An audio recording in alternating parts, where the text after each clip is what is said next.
Está começando o PrimoCast, o podcast oficial do Rich Cousin, cause today it's in English. E no programa de hoje vamos falar com a maior referência de marketing digital focada em SEO do mundo, tá? Pode não parecer, mas SEO, que seria o Search Engine Optimization, ou otimização para mecanismos de busca, impacta na sua vida muito mais do que você imagina, eu posso provar. E para provar isso junto comigo, estamos aqui com Neil Patel, apontado pelo próprio Barack Obama, ex-presidente dos Estados Unidos, como um dos 100 maiores empreendedores abaixo dos 30 anos. E além disso, de acordo com a própria Forbes, ele é uma das 10 maiores referências em marketing em todo o mundo. E antes de apresentá-lo, eu hoje que estou sem meus fiéis escudeiros aqui, Kaique e Lucão, pelo fato de não falar inglês, você tá filmando o quê, Kaique? Né? Já que não estão falando inglês, o plano para 2023. O plano para 2023. Vou ter que dar esse recado sozinho, tá bom? A gente tem uma imersão aqui chamada Equity+, a imersão de 3 dias fornecida pelo Grupo Primo. Um treinamento de 7 dias, de 3 dias com 7 pilares, né, desenvolvidos pelo próprio board do Grupo Primo, junto com algumas outras referências, onde a gente fala com empresários, empreendedores, executivos, tá bom? E se você quiser levar a sua empresa para um outro patamar, é só você clicar no link na descrição para você deixar o seu nome, e-mail e telefone. E se você se enquadrar no perfil, né, que participa do treinamento, um perfil que já é empreendedor, já é empresário, aí você vai receber uma ligação do meu time e meu time vai provavelmente incluir você em alguma das próximas turmas, tá bom? Então, link está na descrição. Neil, thank you so much for coming, for joining us today. It's a pleasure to have you here talking to us Brazilians, and hopefully you'll teach a lot about SEO, digital marketing, and also about your life, because you're very young and you have a huge amount of success. Hope you share with us, teach a lot, and thank you so much for coming. Thank you for having me. Okay. I was hoping you were talking a little bit more. It's like a monosyllabic something. Okay.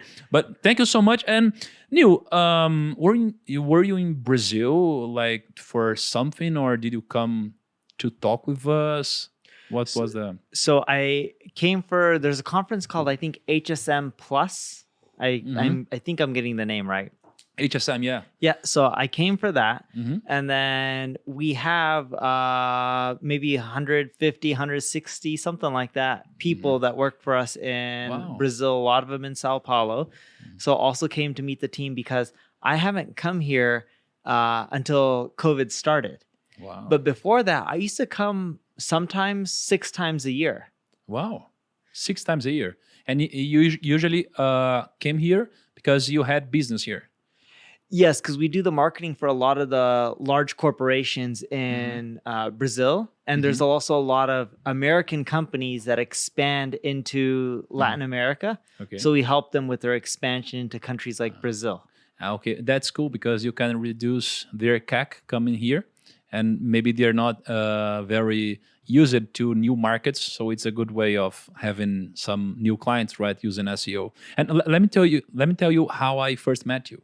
Before we talk, I'm young. I think I have 32 years old. I have 32 years here. Oh, you're young. I am. Yeah, I am You're 32. young. I'm young, and I produce content a lot about marketing, business, and finance. And maybe 10 years ago, not 10 years ago, but 13 years ago, I was a financial advisor, and later I started producing content in the internet. And I was partner of Rico. Rico? Yeah, we used to do the marketing. Hiko, and then Yes. it turned into Hiko XP, right? Yes. Then XP bought Rico from Monica that you met there. Yeah. And I was a partner of Rico. And when I was partnering and trying to help clients invest through Rico, I knew your job for the first time. And I wasn't very good at SEO. So you were one of our first and bigger references here in Brazil. And I learned a lot. So thank you so much in person. Oh, thank you. And this was the first time I met you. And tell me a bit more about your business, because you're not from Brazil. You have a business here. How your business operates around the world?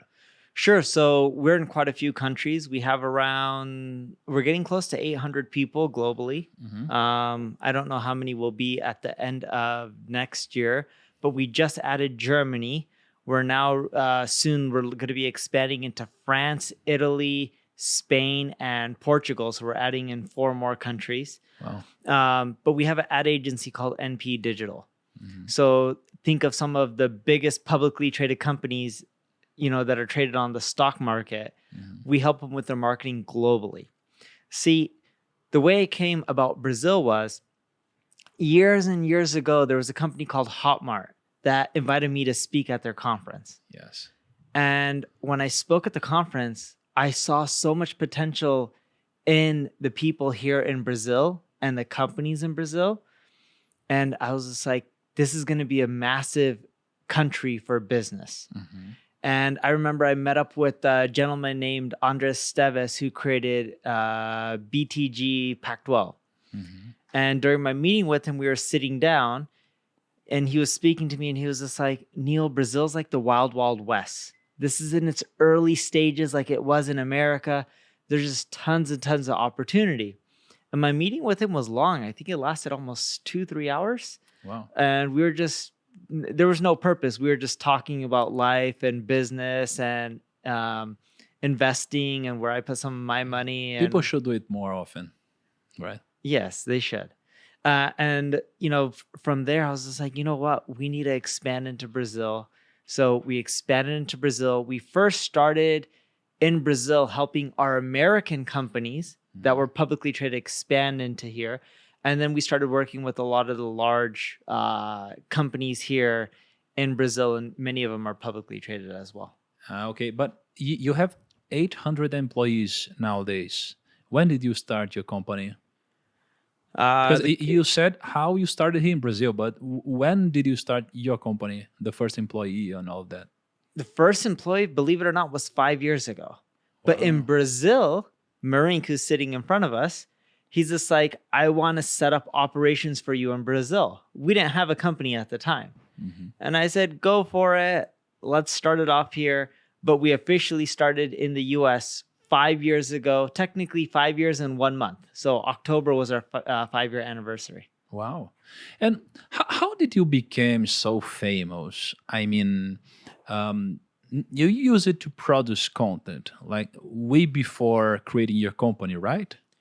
I did. No, you're right, but I'm not famous. You're considered famous. No, you are famous for us. You have a lot of authority, and you have, like, I asked a lot of people here in the office if they knew you because you're coming today, and all of my leaders and head of business knew you. So maybe it's mainly with executives, business owners, CEOs. That is the majority of the people that know me, at least in Brazil. But yeah, no, it's before that. So I'm a serial entrepreneur, just like you did businesses and many different things before this. Like you mentioned, you're an investment advisor, right? Yes. So I had quite a few software companies. This is my latest startup. Some were successful. Some did really, really well. Some did very poorly. But the ones that did well made up for everything. It's just like investing. You pick one stock, something can go wrong and you can lose money. You pick a handful, and if you really study what you're investing in, you pick the right ones, overall, you should do good in the long run. That's the thing about entrepreneurship. You don't need to get everything right. You just need one good thing you've done correctly, and it's good for you. But you told me some of your business went poorly. I mean, can you tell us the story of a poorly received company from the audience or the customer perspective? So everyone is probably familiar with Amazon AWS, cloud computing, right? You put a website, it goes into the cloud or also on servers all around the world. And these are shared resources that many different people can use. Because years ago, the way servers worked was you guys or I would, or Itaú would have one server when they're starting off, but they may not use all the space, but they're paying for it. It was very inefficient. So years and years ago, I met a group of people and I funded over $1 million. This is probably 18 years ago. So back then, $1 million was more, right? So, so I spent $1 million into building a cloud computing company before AWS was even starting, and spent quite a bit of money, and it didn't work out. We had the right idea. Look how big AWS is from Amazon. It's a potentially $500 billion, maybe even $1 trillion business, right? Just the AWS portion. And when you look at that, the reason our business didn't work out well was great idea, poor execution. It was the wrong people who weren't subject matter experts. It's like you give people investment advice because you truly understand investing. You may be young, but you're expert in investing and you know it well because you've been doing it for such a long time and you continually learning more and fine-tuning your craft when it comes to investing and just getting better at picking, let's say, right companies, right stocks, but you're an expert.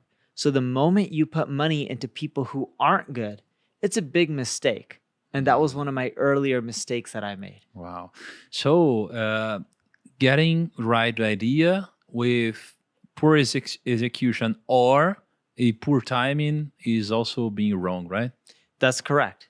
Yes. A lot of good inventions were created before the market was ready and they didn't go very well, right? I'm not sure if the market wasn't ready or the execution were poor, but... or both. Of both. Like, look, you're very popular on YouTube. I've seen your videos on YouTube and Instagram. Did you know that Vimeo was before YouTube? They went through a lot of lawsuits, got bloody, didn't do well. It started with the V. I'm pretty sure it was called Vimeo, but it was based out of San Diego, this entrepreneur I met. And I'm pretty sure the name started with the V, but I think it was called Vimeo.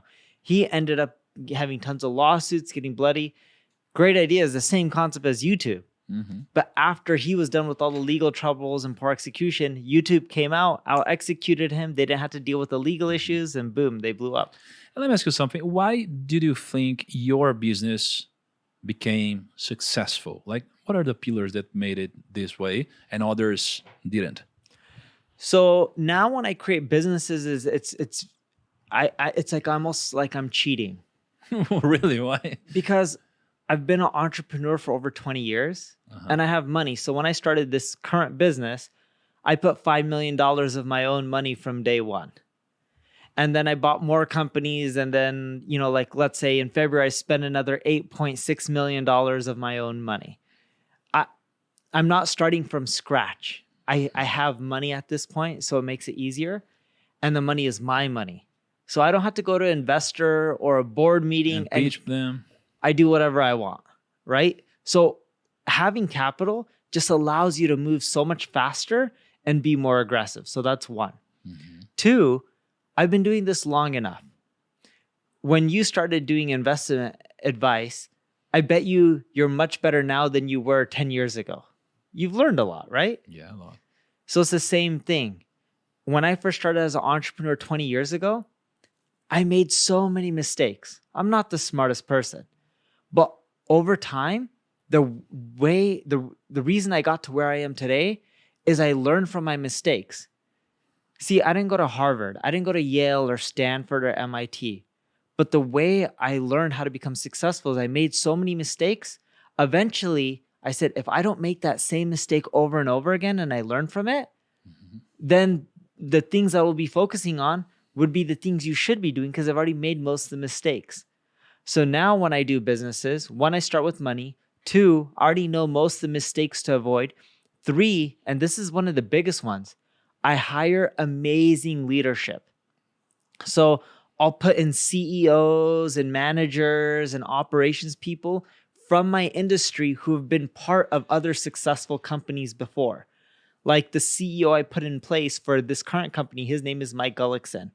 He was a president at a company called iProspect, which was owned by Dentsu, which is a publicly traded Japanese conglomerate. I think they have 60,000, 70,000 employees maybe. And the division he ran as a president had, I think, close to 5,000 employees. So he already ran a competitor who was bigger.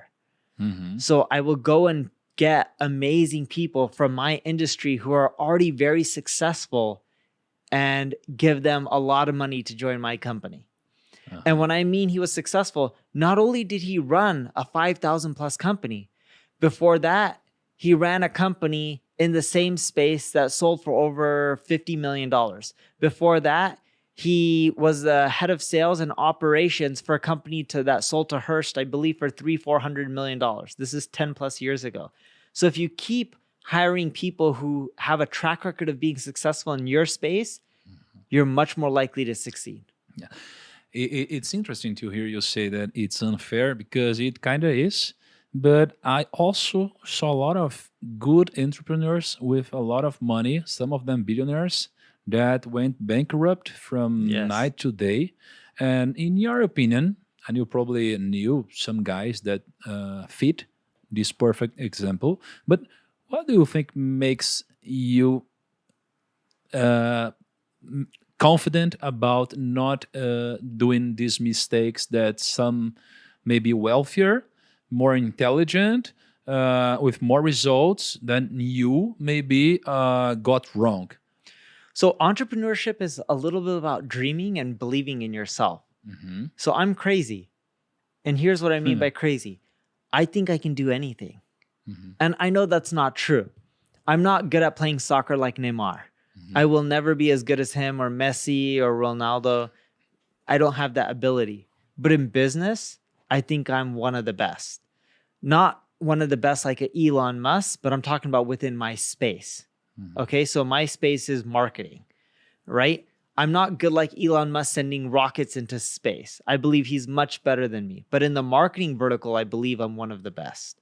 A little bit of arrogance, but that's just my belief. And because I believe in myself and I continually try to learn more and more and I never stop, that's why I'm super confident. See, you mentioned you're 32, correct? Yeah. If you're 32, I'm 37, or if you were 19, I don't care what age you are. I believe I can always learn from someone. So if you worked at, Empiricos or Rico and you were just starting out and you were telling me, Neil, you can do this better, you can do that better, I would learn. And being open-minded and always learning from people, doesn't matter how much money they have, but being open to learn from anyone has really helped me succeed, because it allows you to get way more ideas. And some of the best ideas come from young people who don't have a proven track record. Yes. Something I'm thinking a lot on the past recent days is that I think entrepreneurs should really focus on like finding their talent somehow, because I feel you are talented in marketing, and talented with hard work, the hustling part of it, makes your success very big and makes you confident, even though a lot of people are very good in marketing also, because maybe you found your talent. Do you feel talented in the marketing area? I do. So I'm a big believer that a lot of people who are young who want to be entrepreneurs, what they do is they go and start their own business. I actually believe they should try to do two things first. One, work for companies like yours, because they can learn a lot of skills. They can learn how you do marketing. They can learn how you do fulfillment. They can learn how you do customer success. They can learn how you do operations. These are all valuable skill sets. Two, I also recommend that they try out a lot of different things. See, it's really hard to figure out what you're talented on unless you try a lot of things, and then you'll figure out, oh, I like this and I'm good at this. Because you need to not only be talented at it, but you also have to like it. Because if you don't like it, you won't put in the hours. See, you're talented, but if you had talent and you hated what you're doing, you wouldn't put in all these hours. Because you love what you're doing and you're talented, that is why your company is successful. You need both of those. And then the first thing I mentioned is you should work for companies like yours or others where you can learn a lot from. Even if it's only for a year or two, you can just learn so much versus doing everything on your own and making so many mistakes. Yes. I usually feel that you can be talented in something and don't love it, but I feel the odds are more likely to show you like you love the area you're talented in, because everybody says you're good at it and it's easier, right? But see, a curiosity of my life is when I started producing content, I didn't start producing a video.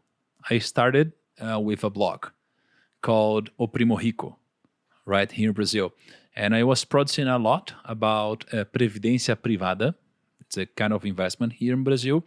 And I started producing this blog, and it really took like 1 to 2 years to start to give me some results.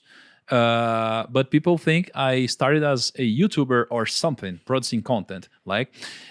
And all the people that knows you, and I asked them proactively what you were known for, they told me it was because of SEO.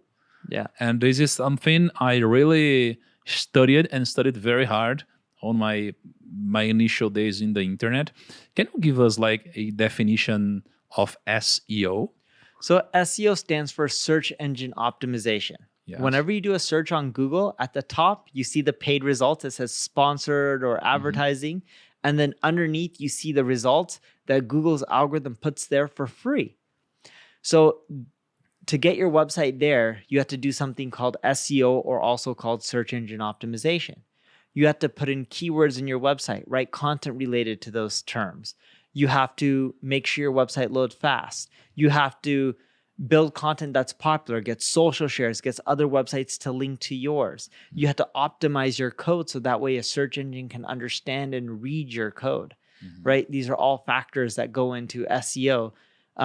But they say there's over 200 factors in Google's algorithm, to give you an idea. 200 factors? 200 plus factors, yeah. 200 plus. And what are like the 5 plus in your opinion?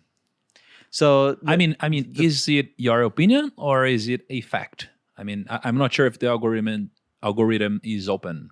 The algorithm's not open, okay, but they say there's a lot of factors. So there's 200 plus, but there's been a lot of data and studies. Mm-hmm. So we analyze over 900 million domains, and we know the factors that really impact rankings. Mm-hmm. So number one is how popular is your brand? Like if you have a popular brand like Nike or Globo, you're less likely to create fake news, right? Because people trust it. So Google wants to rank brands higher. So branding is a big factor. And if you look at the top 10 search queries on Google, almost all of them are brands. I think the majority, like 6 or 7 of them, are brands. Mm-hmm. The second thing that you really need to focus on is creating amazing content. If you don't create amazing content, they won't know what to rank you on. The content doesn't have to be text. It could be video, it could be audio, it could be text, it can be any of them, because Google can decipher videos, right? They own YouTube. They can decipher audios, and of course they understand text. Mm-hmm. The third thing you need to do is make sure that other people link to you. So it's like votes. You guys just had a presidential election. The reason the president won is because he had more votes, right? So on the internet, a vote is one website linking to another website. So the more websites linking to yours that are relevant and good, the higher you're going to end up ranking. Mm-hmm. 3, you need to button up your code. Your code on your website needs to be... the 3 was the backlinks, right? 4, sorry. 4. The 4? 4 is your code. The code? Uh-huh. But how important is the code? I mean, it's because of the loading time? Yes. It's very relevant? Yes, because it's loading time. You take out your phone, and if it takes you 10 seconds to load a website, you're not going to stay there. You're going to go on to the next one. But the reason code is important, not just for loading time, but for them to crawl your page. See, if your code is messy, like a messy kitchen, if you're cooking a recipe, but you can't find where everything is, that's going to take you forever. And people get frustrated. But if your code is clean, like your kitchen is organized, it makes it much easier, and search engines prefer that. And then the last one that no one really considers a factor, but you'll understand this one, is time. See, everyone wants everything right now. You have to be consistent. You have to do this long enough. Just like you. It took you years before you really started to take off.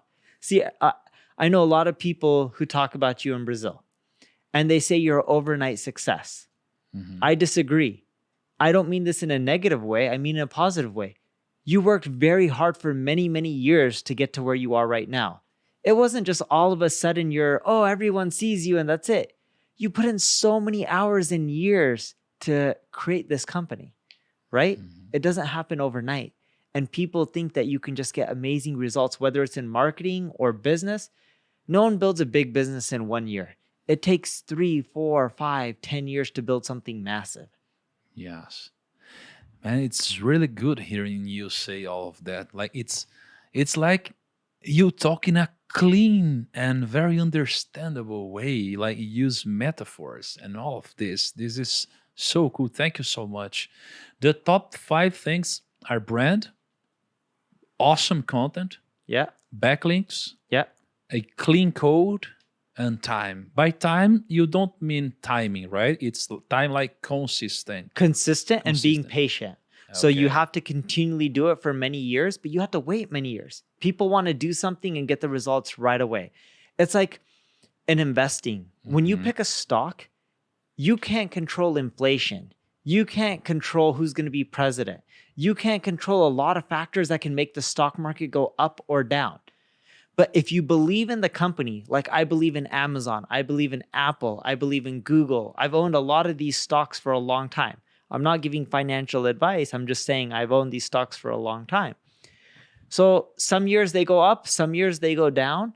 But because I believe in the companies, in the long run, I've done very well because I pick the right ones, right? So you have to be consistent because you can't always time things. Remember earlier we were talking about, did you get lucky and do it at the right exact moment? When I say timing is you have to be patient and consistent. Because even a lot of good companies like a Google or Apple, sometimes they have a bad year, even if they're making more money because you can't control the inflation. You can't control supply chain. These are all things that can hurt companies, but in the long run, you're wearing an Apple Watch. You have an iPhone. Amazing company that creates amazing products. I'm not telling people they should buy the stock. That's up to them. I'm just saying when I see something I like, I'll buy it and I'll hold it for the long term. Oh, okay. Very, very good. And it makes very good sense from what I've studied. Like I'm a beginner when I'm near you, but they make sense for me. A lot of sense. And you probably had tons of cases. Like you helped a lot of companies grow a lot. I know a lot of companies you've helped, and you probably have a lot of other ones. Can you share a good case with us, and maybe sharing like the logic, the mathematic logic of this thing? Like we have 100,000 searches for this keyword. The site in the first position has like 40% of the clicks. Each click is like $10 or something. Like, can you tell me a case? Yeah, so a great example of this is Empiricos. So Empiricos, when they started getting into cryptocurrencies, they weren't ranking for a lot of the terms. We got them number 1 in Brazil when we were working with them for the term Bitcoin. In which year you did it? Pre-COVID. Pre-COVID. Okay. So with that term Bitcoin, it was so popular, right? The amount of emails that they were generating was thousands and thousands and thousands. Then from the emails, they start pushing products that they sell, and they were starting to generate, from what we could see, tons and tons of revenue. I can't actually tell you their revenue numbers, but you get the point, right? It's one of the most popular financial terms, right? And, I know, the Rico people, Rico XP, when we worked with them in 2-year period, we got them over 2 million visits. 2 million visits. 2 million from just SEO. Think about how many signups you're going to get and how much revenue that can generate for you in the long run, right? So it can go with all businesses, like in the United States and actually globally now, even including Latin America, United States, Europe, we work with Adobe.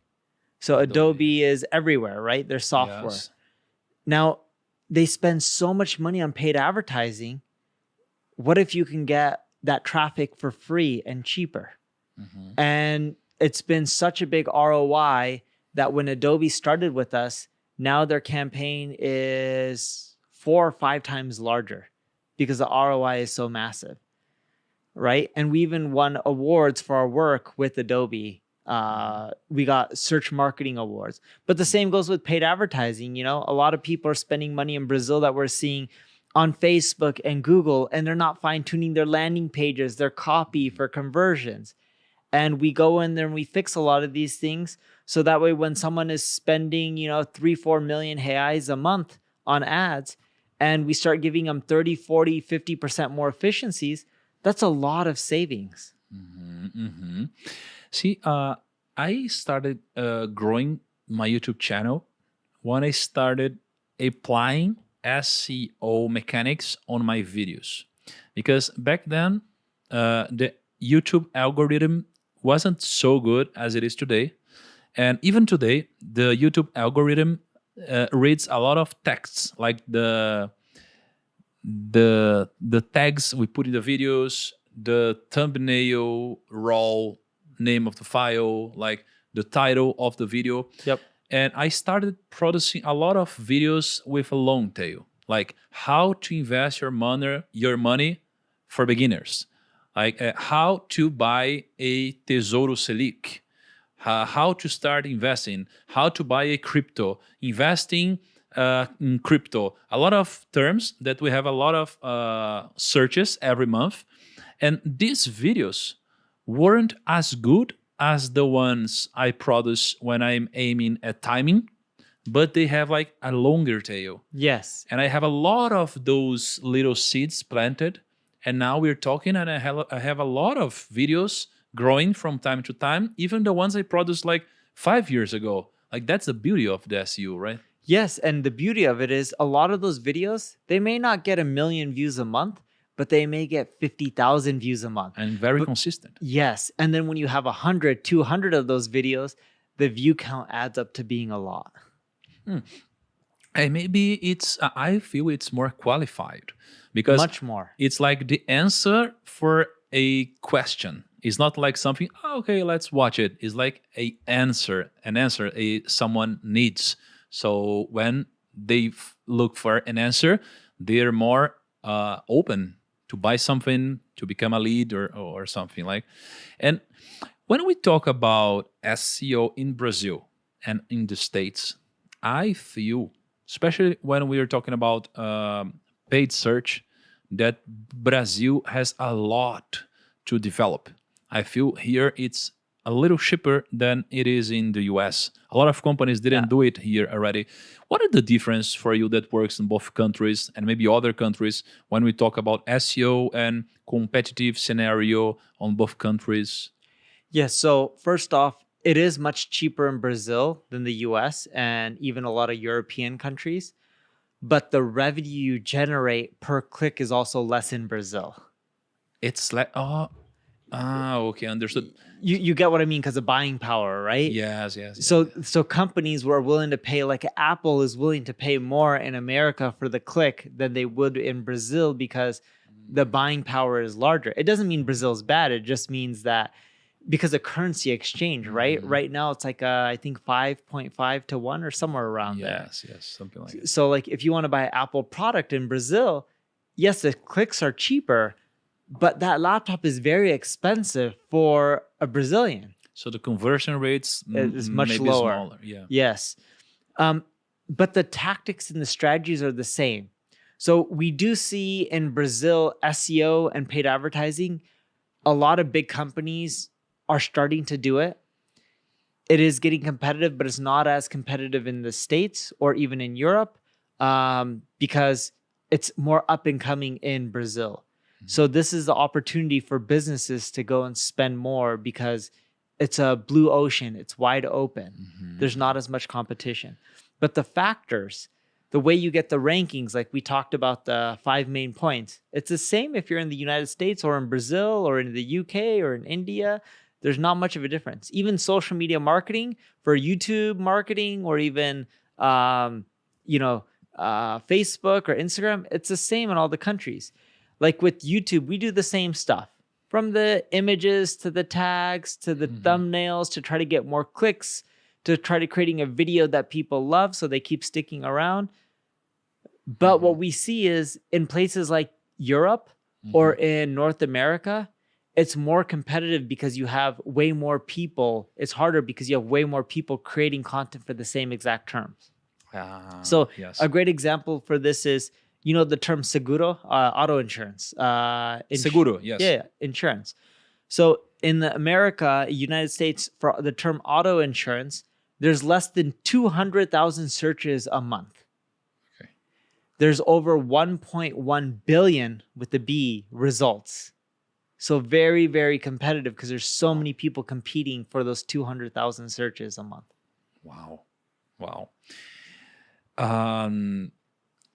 A lot of people sees SEO as a way of not having the need to work anymore. I mean, you produce some blog posts, then you have a good landing page, a digital product, and you don't work ever again. There are a lot of books even talking something like that, like work 1, 2, 3 hours a day and all this stuff. But how much time do you think we need to expect to reasonably wait for results? So 2 things. One, with Google, they do over 9 algorithm changes per day. So if you stop doing SEO and creating content, over time, you'll notice that your traffic will start going down. Yes. So you can't actually stop. 2, you need to do it for more than a few hours a day. It needs to be a dedication. If you have a business like you do, you need to have people within the company focused to it. If you are doing it yourself, you need to spend more than an hour to 2 hours a day. You may need to spend 3, 4 hours and do other stuff as well to run the business. And then to see the results, you'll start seeing results within 6 months, but usually after 2 years, you really start seeing amazing results. But within 6 months, you'll see some good traction. Okay, so from 6 months to 2 years. Like when you talk about SEO, you usually help companies on YouTube and other platforms, or usually on Google? Google, Bing, YouTube, TikTok. And is there a difference on how much time to expect the results, in your opinion? So we pretty much do any major platform where there's search. We technically do marketing on every platform for our clients. We do all digital platforms. But YouTube, you can get results in 24 hours. Yes, it's very different. It's very different. Google, long run. It can take 6 months to 2 years. TikTok, we're seeing results within days at the latest. LinkedIn, search isn't as popular, but with most social media platforms, it's all about what's new and fresh. Most social platforms, you can see results within days at the latest. It's very, as someone who produces content on social media, it's very hard to produce on social media because you need to get right the timing of the things. And then a lot of the things you just produced ages not very well. And if it generates results, it did. Yep. If it doesn't, there's no more use for that content. So that's why I really love to produce on YouTube and also on Google, but more on YouTube because it has a long tail. And on TikTok, the things are crazy. The algorithm is crazy. It's very fast-paced. It's very different. Like, if you could give us some hints or some tips to maybe apply SEO to TikTok, what would be the main tips here? So I'll actually do something even better. Okay. I'm going to tell you one tip for all platforms. That's so cool. Okay, so we'll start with TikTok. The big thing on TikTok, they actually want a lot of comments the first day the video goes live. So if you have comments that are engaging, and sometimes even if they say something different than you, and it creates other people to leave more comments, that's what actually causes the video to go more viral. Comments, the top tier of the engagement in TikTok then? Yes, you need comments, and a lot of them right when a video goes live. Okay. And not comments like good job or amazing. It needs to be real conversations. Real conversations. YouTube, it's all about how much traction does your video get in the first day. So what we do is when we release a video, you send email blast, push notification blast, SMS blast, so that way everyone sees it in the first 24 hours.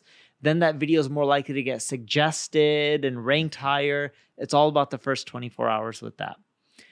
With Facebook, we see videos that are over 5 minutes generate over 80% more views. We analyze over 900 company Facebook pages, and the videos that were over 5 minutes performed over 80% better than the shorter form videos. So Facebook wants, so not YouTube, Facebook wants longer form videos. But like, is there somebody still using Facebook? It is. It's super popular. Really? Not in our age range, but the older age range really uses Facebook still.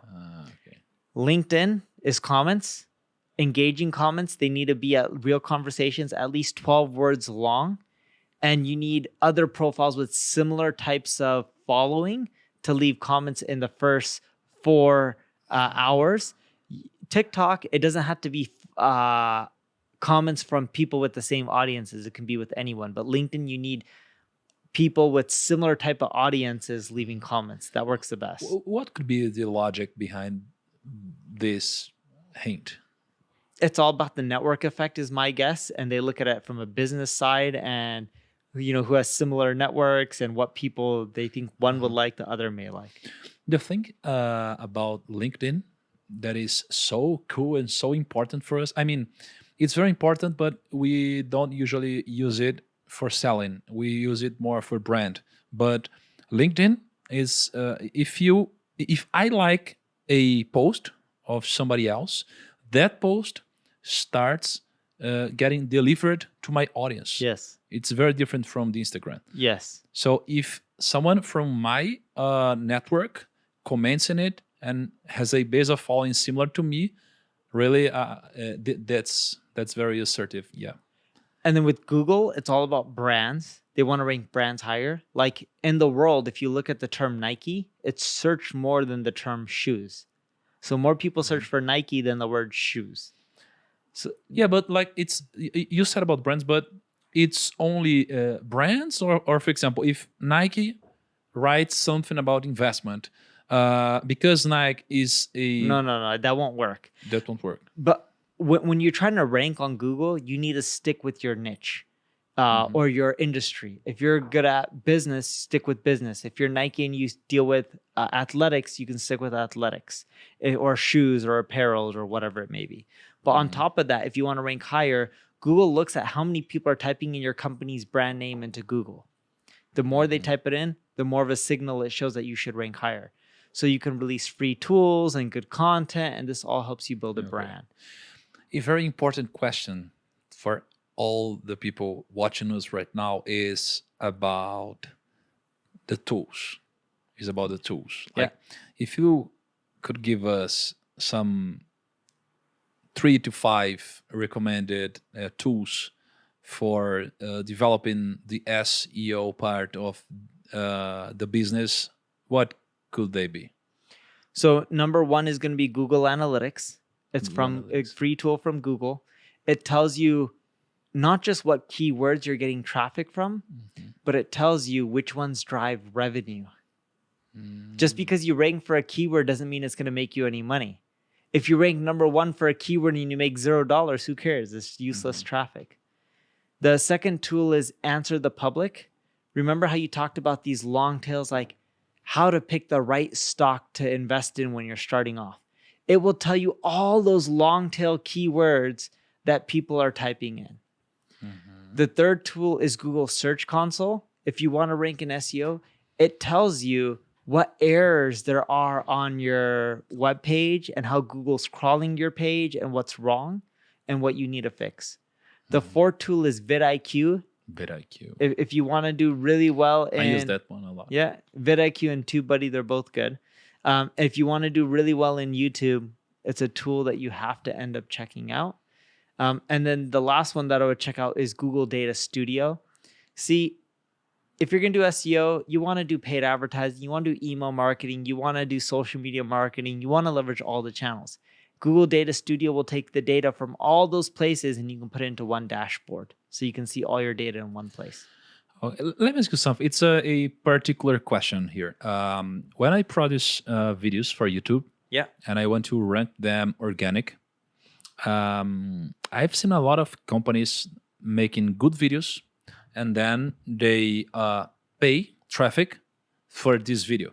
And in my point of view, when you do that, you kind of like mess everything about the algorithm here, and something happens, and then this video stops showing to the audience. A good organic video, when we pay traffic, it just stops showing after we stop using traffic.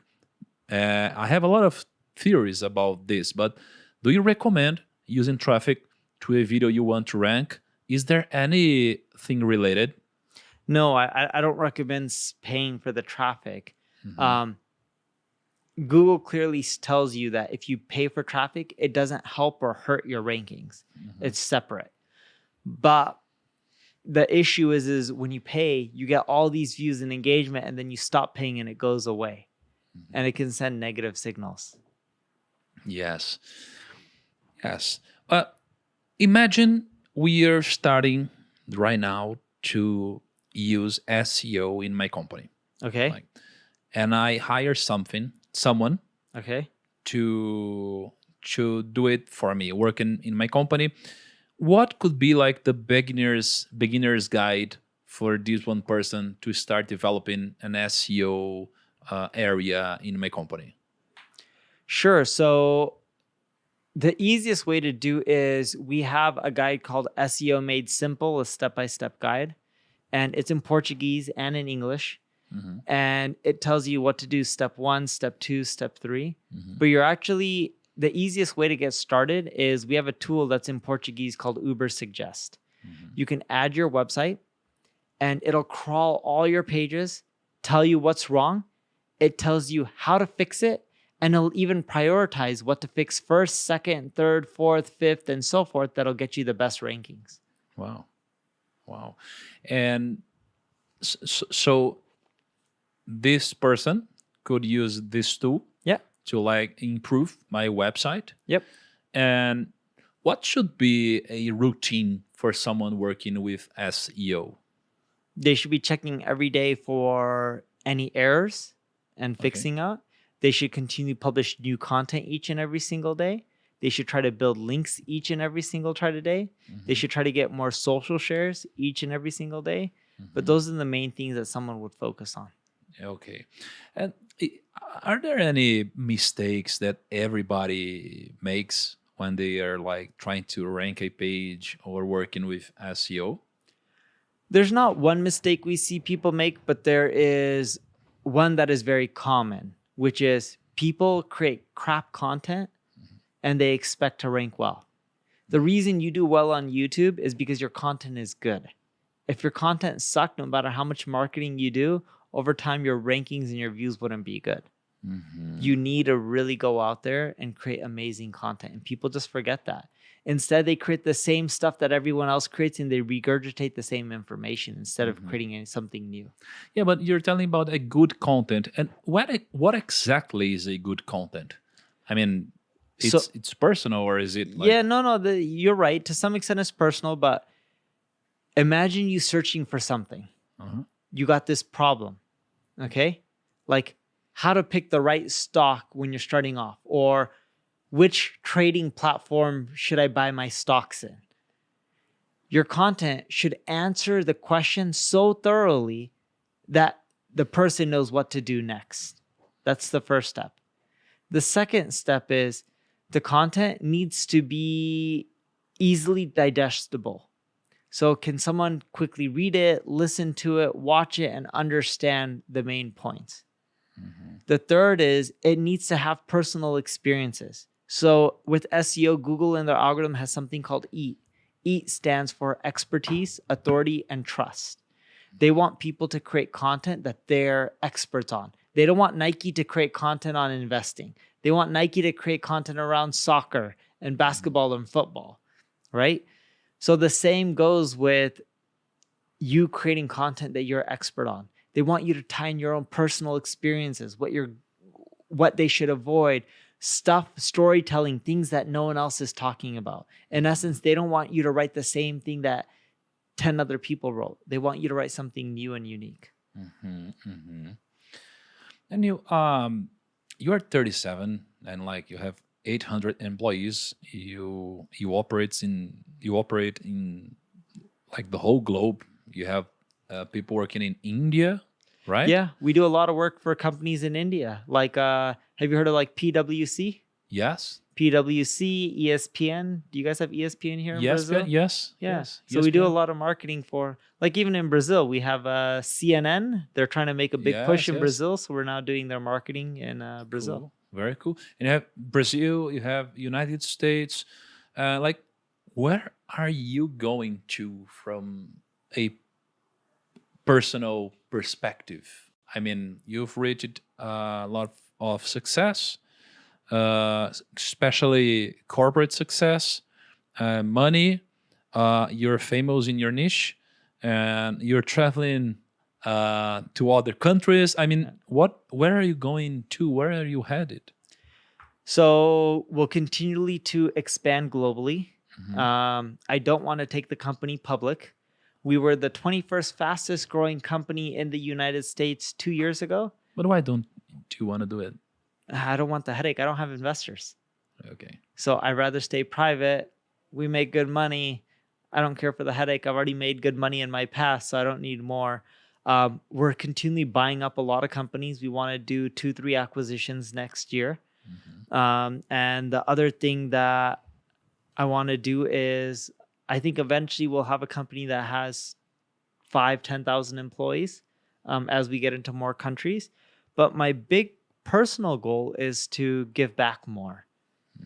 Like the money is not that more meaningful. I make more money. Would I have another bigger home? I already have a house in Vegas that's expensive. My house in Vegas, I think, is $18 million. My house in Beverly Hills, once I'm fully done building it, is around 20 million. So that's $38 million in real estate. How many more homes do I need, right? How many more cars do I need? You know, my big thing that I want to do, I have children. One's a 1-year-old, one's 3 years old. We want to give all our money and show our children that there's more to money than just keeping it for yourself. Why not use it to help people throughout all the world? You know, I've been to Brazil. I've been to like favelas. You know, so many kids are struggling. Why not help them out and give them a better life? Why not give people better lives in America, India, UK, everywhere around the world? Why not try to use the money to try to solve diseases and problems instead of just giving my kids money and having them be lazy and doing nothing? Did you have this point of view when you didn't have money, or is it something that you discovered? When I had no money, all I wanted to do was become rich. And I remember when I had no money, my first goal was I wanted to be a millionaire. Then I wanted to be a 10 millionaire. Then I wanted to be 100 millionaire, then billionaire. But it doesn't stop. That's the thing. What point does enough?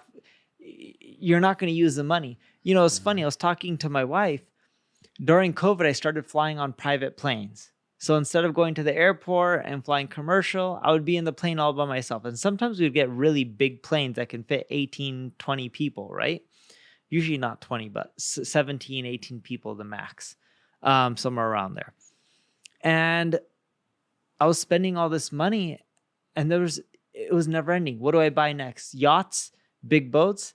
I don't need any of that. And then my wife and I came to the realization is we're happier when we actually help other people. Instead of me spending $100,000 or call it, I came from Las Vegas to Sao Paulo. If I flew private, it would cost me maybe $250,000. So maybe $1 million reais. That's a lot of money. And instead of spending it on a plane to go back and forth, I'll go to the airport. I'll sit in a normal plane. And I rather donate the money because when I see other kids living better lives, it makes me happy. But I didn't get there until I started to make money, and I have it. And I'm not rich like Elon Musk or Bill Gates. That's a whole new level. I don't have that kind of money. But I have enough where I don't have to worry. My wife doesn't have to worry. My kids don't have to worry. And we just found that we're happier helping other people. Mm-hmm. And that's very beautiful to hear. And you talk a lot about helping children in India, here in Brazil. And it makes me think like, how was your childhood? It was hard or? No, my childhood was pretty good. My parents didn't have money. We grew up in housing that was for people who don't have much money. But my family helped us out. So my mom's brothers helped us. My dad's family brothers and sisters helped him. So my parents had help from their siblings. Mm-hmm. So my upbringing wasn't bad. I grew up middle class. And I was really happy, but I wanted to be rich. Mm-hmm. And I never really realized that when you have more money, you keep buying things and it doesn't make you happy. I remember I went to the store, bought a watch for maybe 500,000-600,000 reais. That's a lot of money for one watch. Happy for one day. And then I was like, it's just a watch. I don't even wear it. I haven't worn it for maybe 3-4 years. But then when I help some kid who needs eye surgery or doesn't have clothes to go to school, you change their lives. That makes me happy, not for one day. It makes me happy for life. You just got to keep doing it. I look at that as investing. I'm investing in the future of planet Earth. Wow. And do you have faith in something bigger? I don't know if I really have. I have faith in mankind. That's probably the best way to put it. And what I mean by that is, I believe people can do so much to help more people out. You just have to give more people opportunities. Mm-hmm. So what my wife and I have learned is when we help more people and they start doing better, then because they realize how much better their life was because other people helped them, then they start helping others as well when they grow older. Mm-hmm. And it creates this big chain, and hopefully more and more people help each other out. Okay. You do have like first of all, congratulations on this thinking. I think a lot of people should be happier if they discovered how good and satisfying it is to help others, especially when you can help a kid, a child. And I was very helped by a lot of people. And I think what explains the small success I had is more related to the things I don't control than the things I do control. But the things I do control, I worked a lot. Yep. And the things I don't control, I think a lot of people help me out. And then I try to help others, especially entrepreneurs, because I think it's like a chain of people helping others. And it's very good for the economy, the health, the family, and the country, and the world, the planet, as you said. And before we finish here, Neil, do you have like a final conclusion, hint, tip, suggestion, or something that you would leave us to help, especially on the business part of it, on how to operate a business, how to make a better SEO, how to acquire more clients, make better acquisitions with lower costs acquisitions? Do you have like a final conclusion? Yes, I'm going to give you 3 things for the finale. Okay. Number 1 is no one has all the answers. So in business, it doesn't matter if you've done it 10 times or for your first time, everyone's going to make mistakes. But if you avoid making the same mistake over and over again, at the end, you'll be left with the stuff you should be doing. The second thing is hire amazing people, invest in talent, invest in good labor, and pay them the money they need to be successful so that way they give it all in your company. And when I say pay for good talent, when you're hiring an employee, don't just try to hire people who are the cheapest. Hire people who are already successful in this space and have solved the problems that you're trying to solve. Okay. And the third thing is with marketing, if you want to get a lot of traffic, experiment. There's algorithms. YouTube has an algorithm. TikTok has an algorithm. Google has an algorithm. Everyone does. Their algorithms constantly change. YouTube's algorithm from what it was 6-7 years ago is different than what it is today. Try to run a marketing experiment once a week so you can learn what works and what doesn't. At my ad agency, NP Digital, we're running experiments for our clients at least once a week, and we're learning from it. But what's interesting is we'll run experiments with our Brazilian clients, our clients in America, our clients in the UK, India, and so forth, so on. So you can see all these patterns and figure out what works. And then you apply it to businesses throughout all the world. So that way you can grow your traffic faster. It doesn't matter how long you've been doing marketing for, because algorithms change so often. The best way to improve and get more traffic is to run at least one new marketing experiment a week. That could be try to create a new form of content, maybe try a new social channel, try to use infographics to get links, or try to start a podcast because it's not that competitive, right? There's a lot of people want to listen to podcasts, but not that many people who create them yet. Yes. Wow. Very, very good finale you just gave us, Neil. And Neil, for the people willing to get to know you better and know your company better, like, do you have any social media to leave the audience to follow you and maybe learn more from you?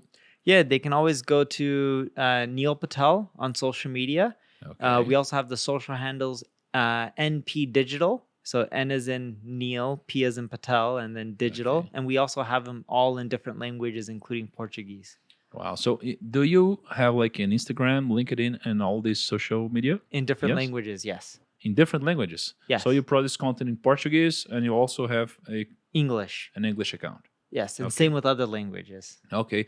And we usually leave a gift for our audience. We call them the cousins. It's primos and primas.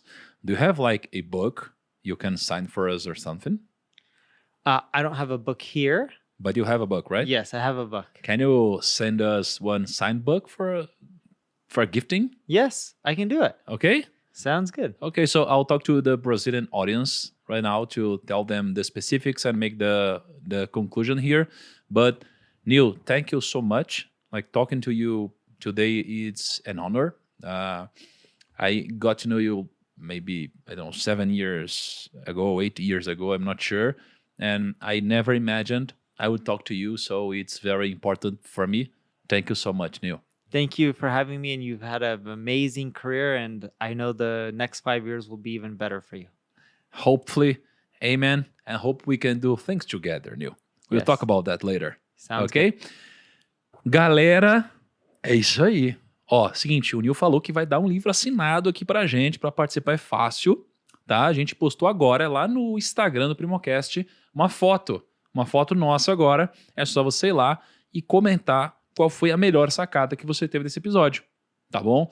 E aí você marca alguém, o Kaique, que não estava aqui hoje, ele vai escolher a melhor postagem e aí ele vai presentear um de vocês com o livro assinado do Neil Patel, tá bom?